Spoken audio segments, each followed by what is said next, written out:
You got a brand new e-bike and it's time to take that first ride. Here's our top tips for getting comfortable with your bike. Tip number 1, find yourself a nice, quiet, wide open space to learn. Somewhere like a paved park or a parking lot, something with not a lot of obstacles for you to run into and nothing to run into you. Tip number 2, start with your bike turned off, no power. I know, you bought an e-bike for the electric assist. Now hear me out. This is to get used to the feel of the bike as is. Now, e-bikes are traditionally a good bit heavier than non-electric bikes. As well, maybe this is your first time on fat tires. They do handle and feel a bit different than road tires. They're a little chunkier to turn, not quite as nimble. There's a little bit of a learning curve there. As well, riding it without power is going to give you a sneak peek into what it might be like should your battery die while you're out riding. Just a little encouragement to not get yourself into that situation. All right, pedaling in. Gear 2, up a little bit of a hill. It's not great, getting a feel for what it would feel like if this 80 plus pound bike ran out of battery. And I gotta say, I don't really enjoy it. So let's keep ourselves out of that situation. Tip number 3. It's time to power on your bike. You're going to want to start in a low level of pedal assist, or pass as it's often called.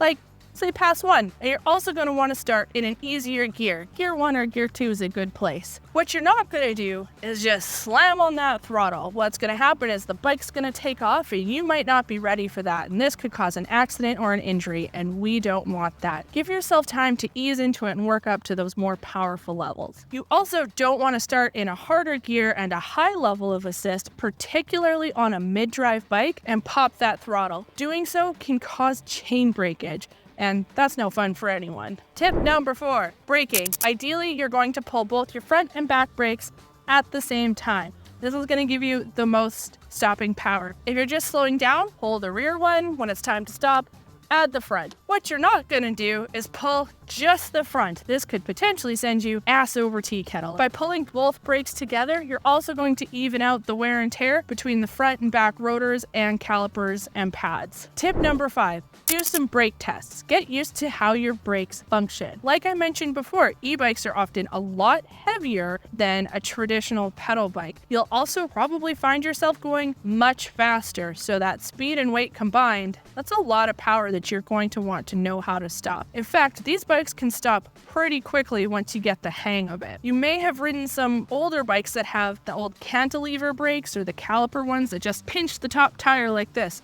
Those would be, well, pretty useless on an e-bike, let's be honest. The majority of e-bikes come with a hydraulic disc brake and in some cases a mechanical disc brake. If you're used to those cantilever friction pinchy brakes, the feel of a disc brake is going to be much different. So give yourself some time to get used to how they work. Now that we're up and rolling, this is a great time to get used to how our brakes feel. Practice slowing down, speeding up, and just get a feel for how quickly you can actually pull those disc brakes to a stop. Tip number 6, shifting gears. You're going to want to make sure you're in the appropriate gear for the appropriate situation. This is particularly important on a mid-drive. Being in the wrong gear for the situation is going to result in loss of power and lack of climbing ability or not enough speed. So make sure you're in the correct one. Going up a hill, you're going to want to be in an easier gear, like 2 or 3, depending on the hill. Trying to pick up some speed in the flats, we'll go ahead and up that difficulty a little bit.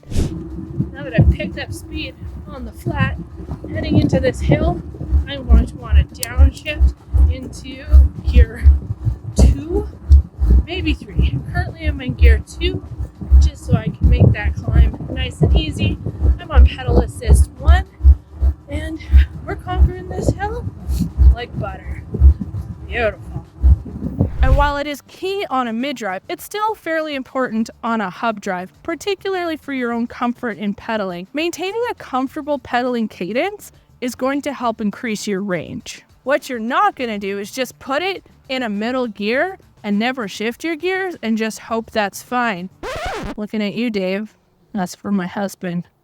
Tip number 7, using your throttle. I know a lot of folks are so excited to have a throttle, you're just gonna give her. Well, if you're just gonna give her, you're going to eat through your battery. A throttle is a very useful tool when used correctly. And there's a few different circumstances where they come in handy. One, traffic. Are you riding in traffic? Do you want to just maybe not be that cyclist that's slowing down traffic and then everybody's mad at you? Use your throttle to catch up to speed quickly. Are you starting from a dead stop and you want to just give yourself a boost to get rolling? Maybe you have a little bit of knee issues or something that makes the start a little difficult. Making sure you're in an easier gear and a low level of assist, you can just feather that throttle to get yourself rolling. Or maybe you're dealing with some difficult terrain. You don't really want to just give her. Pedaling is a little difficult. You can just gently feather that throttle to help yourself crawl over those nooks and crannies and get through that bit. Or maybe it's time to race those grandkids and you want to show them that you can still hang, in which case,